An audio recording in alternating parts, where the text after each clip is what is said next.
Welcome back to my channel. तो नमस्कार दोस्तों, आज हम बात करेंगे इंडिया और इंग्लैंड का सेमीफाइनल मैच और हम डिस्कस करेंगे कि उसमें क्या टर्निंग पॉइंट रहा इंडिया के लिए और क्या पॉजिटिव्स था और क्या नेगेटिव था। अगर हम देखें तो सबसे पहला पॉजिटिव पॉइंट था कि इंग्लैंड ने जो टॉस जीता और बॉलिंग लिया, वो इंडिया के लिए सबसे इम्पोर्टेंट पॉइंट हो गया। रीज़न, अगर इंडिया को बॉलिंग मिलती तो हमारे बैट्समैन को उतना ऑप्शन नहीं मिलता, उतना स्कोर करने का मौका नहीं मिलता, एक प्रेशर रहता। जहाँ की इंडिया की जो बैटिंग लाइनअप है वो नंबर 8 तक है। अक्षर पटेल भी अच्छी बैटिंग कर लेते हैं, तो इंडिया के पास इतना ऑप्शन था कि वो पूरा खुल के मैच खेल सकते थे और जितना चाहे उतना स्कोर कर सकते थे, और उन्होंने किया, उसका ही फ़ायदा उठाया। उसमें हेल्पफुल रहा पिच, क्योंकि वानखेड़े का जो स्टेडियम है वो बैटिंग पिच है और वहाँ पे उन्होंने 253 का रन स्कोर किया है। आप सोचिए, T20 में 253 रन्स, जो पहले 50 ओवर्स में बनते थे वो आज 20 ओवर्स में रन बन रहे हैं। तो बैटिंग का तो बहुत ही ज़बरदस्त बैटिंग हुई। और हमको तारीफ़ करनी चाहिए संजू सैमसन की, कि संजू सैमसन ने 89 का स्कोर बनाया और वो 89 रन्स बहुत फास्ट खेला उन्होंने। उसके बाद अगर हम बात करें तो अभिषेक शर्मा ने सेम वही रखा, उनका फॉर्म नहीं चला, वो भी हिटिंग में गए। दूसरे फिर ईशान किशन ने काफ़ी अच्छा हेल्प किया, 39 रन बनाए, उन्होंने भी फास्ट स्कोर किया। तो ओवरऑल अगर हम देखें तो हर एक प्लेयर आके अपना रोल खेल रहा था, अपना रोल प्ले कर रहा था। चाहे हमारे संजू सैमसन रहे हों, चाहे ईशान किशन हो, शिवम दुबे हो। शिवम दुबे की भी पारी बहुत अच्छी थी, उन्होंने भी अच्छे सिक्सेस लगाए और टाइम से सिक्सेस लगाए, जो बहुत ज़रूरत थी उस टाइम पे। और इंडिया का जो स्कोर था, मोमेंटम था, वो मेंटेन किया। उसके बाद आप देखेंगे तो सूर्य कुमार थोड़ा कम चल पाए, उन्होंने 11 रन ही स्कोर किए। लेकिन उसके बाद हार्दिक पांड्या ने भी बहुत अच्छा खेला, उन्होंने भी अच्छा स्कोर किया। कम बॉल्स पे काफ़ी अच्छे रन बनाए, 27 अराउंड बनाए 12 बॉल पे। और हार्दिक पांड्या के बाद जब सूर्य कुमार यादव गए और हार्दिक पांड्या, शिवम दुबे रन आउट हो गए। शिवम दुबे के रन आउट होने के बाद तिलक वर्मा ने संभाला, और तिलक वर्मा ने जो एक ओवर में 3 छक्के लगाए, वो भी एक बहुत ही अच्छा मोमेंट था, जो जो स्कोर को, रन रेट को सीधे आगे ले जा रहा था। तो मेरे हिसाब से ओवरऑल जो बैटिंग थी इंडिया की बहुत अच्छी थी।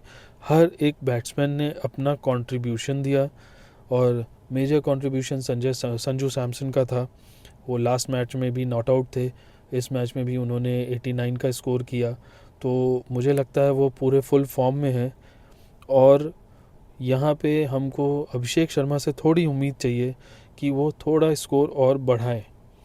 ज़रूरी नहीं है कि वो 50 करे, 100 करे, लेकिन थोड़ा सा स्कोर, उनको थोड़ा सा स्कोर बढ़ाना पड़ेगा। एटलीस्ट 30, 35, 40 तक पहुँचें, फिर उसके बाद भले वो अच्छा आउट हो जाएं, लेकिन थोड़ा मोमेंटम दें स्टार्टिंग में। 2 ओवर में अगर आप आउट हो रहे हैं तो बहुत अच्छी बात नहीं है। उसके बाद आप सोचिए, सेकेंड बैटिंग जब इंग्लैंड की बैटिंग आई, मेन तो मज़ा उसमें आया है। फिल सॉल्ट का विकेट लिया हार्दिक पांड्या ने, और उसके बाद आए हैरी ब्रुक। हैरी ब्रुक भी अच्छा, फिर हैरी ब्रुक भी आउट हुए। और जब हमारे टीम ने विकेट गिराए, उसके बाद जब ये जैकब बेथल बैटिंग करने आए, तो वहाँ से इंग्लैंड का गेम काफ़ी चेंज हो गया। क्योंकि जैकब बेथल एक 22, इसने एक 22 ईयर ओल्ड बैट्समैन, वो सिर्फ मात्र 22 साल के हैं, और उन्होंने बहुत ही बढ़िया बैटिंग की। आई थिंक सेमीफाइनल में किसी ने नॉकआउट मैच में सेंचुरी बनाई है। 105 रन उन्होंने बनाए और वो भी रन आउट हुए। तो इंग्लैंड को यहाँ पे एक बहुत अच्छा स्टार बैट्समैन मिला है। लेकिन हमारे जो स्टार फील्डर रहे वो थे हमारे अक्षर पटेल, जिन्होंने 2 कैचेस लिए, और वो भी अमेजिंग कैचेस। कैचेस तो उन्होंने ज़्यादा लिए, लेकिन जो आउटस्टैंडिंग कैच था, एक कैच जो उन्होंने पीछे उल्टा रन करके लिया, जो बहुत ही मतलब डिफ़िकल्ट कैच होता है वो। अगर आप उल्टा दौड़ के कैच करते हैं तो आपको पूरा जजमेंट होना चाहिए, करेक्ट जजमेंट होना चाहिए कि बॉल कहाँ गिरेगी। और दूसरा कैच जो उन्होंने बाउंड्री पे लिया, और वो कैच भी बाउंड्री पे दौड़ते-दौड़ते उन्होंने लिया, और जैसे ही वो गिरने वाले थे उन्होंने रिलीज़ कर दिया बॉल को, दिया शिवम दुबे को। और अगर वो दौड़ते हुए अगर थोड़ा-सा बॉल फास्ट फेंक देते तो शिवम दुबे ना पकड़ पाते। तो ये तो जो मोमेंट था वो बहुत ही क्रूशियल मोमेंट था, जहाँ पे अक्षर पटेल ने आउटस्टैंडिंग परफ़ॉर्म किया, उन्होंने आउटस्टैंडिंग कैच लिया है। मतलब चेंज कर दिया, पूरा रुख ही चेंज कर दिया मैच का। फिर हम बात करेंगे कि जो एक क्रूशियल ओवर था हमारे बुमराह जी का। उन्होंने जो लास्ट ओवर फेंका है, जिसमें एक ओवर में सिर्फ़ और सिर्फ़ 6 रन गए, और वो 6 रन बहुत ही इम्पोर्टेंट थे। अगर उसमें कहीं 17-18 रन चले जाते, तो बहुत डिफ़िकल्ट हो जाता इंडिया को मैच में वापस आना। एक तो उनका ओवर भी इम्पोर्टेंट था, दूसरा हार्दिक का ओवर भी इम्पोर्टेंट था, जो उन्होंने सेकंड लास्ट ओवर फेंका था हार्दिक ने। उसमें भी अगर कहीं 18-20 रन जाते, तो लास्ट में जो 6 बॉल पे 30 रन चाहिए थे, वो स्कोर नहीं होता और दूसरा स्कोर हो सकता था। तो मेरे हिसाब से लास्ट के 5 ओवर्स में इंडिया ने बहुत ही अच्छा परफ़ॉर्म किया।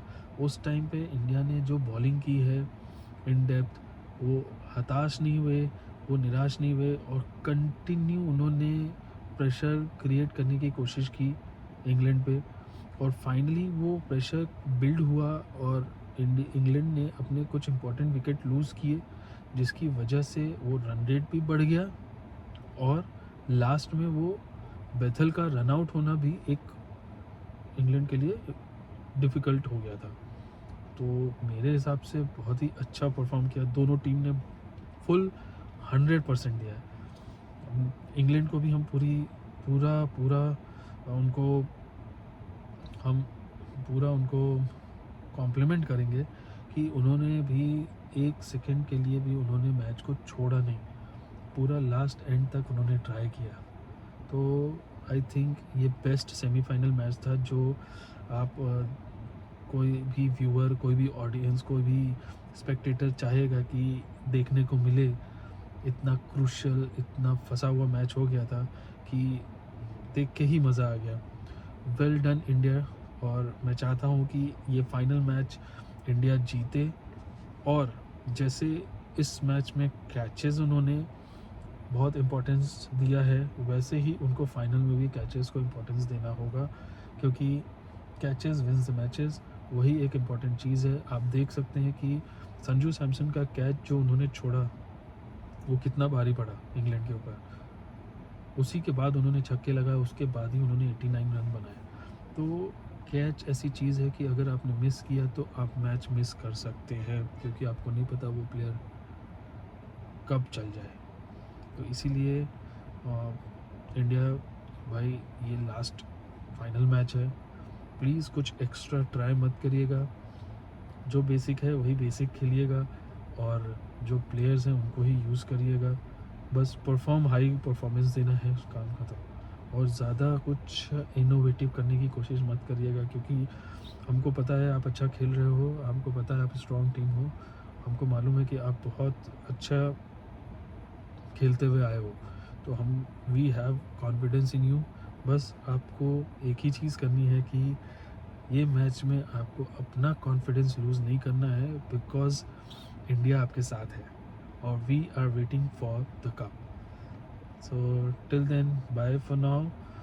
नेक्स्ट मैं कोशिश करूँगा प्रीव्यू देने का, लेकिन टाइम नहीं होता है तो मैं प्रीव्यू नहीं दे पा रहा हूँ। इस मैच का जो फाइनल मैच है उसका मैं प्रीव्यू की कोशिश करूँगा, कि प्रीव्यू में कुछ इंपॉर्टेंट पॉइंट्स, कुछ अच्छा पॉइंट अगर मेरे पास हो तो मैं बात कर सकूँ। और आप लोग भी प्लीज़ कमेंट करिए, अगर कुछ भी आपको मेरे कमी लग रही है, मैं धीरे धीरे उसको सुधारने की कोशिश कर रहा हूँ। क्रिकेट मेरा एक पैशन है, मेरा गेम है, मैं खेलता था लेकिन अभी छूट गया। लेकिन आई नो कि क्या चीज़ें हमको देखनी चाहिए। तो please like, subscribe, support. Thank you.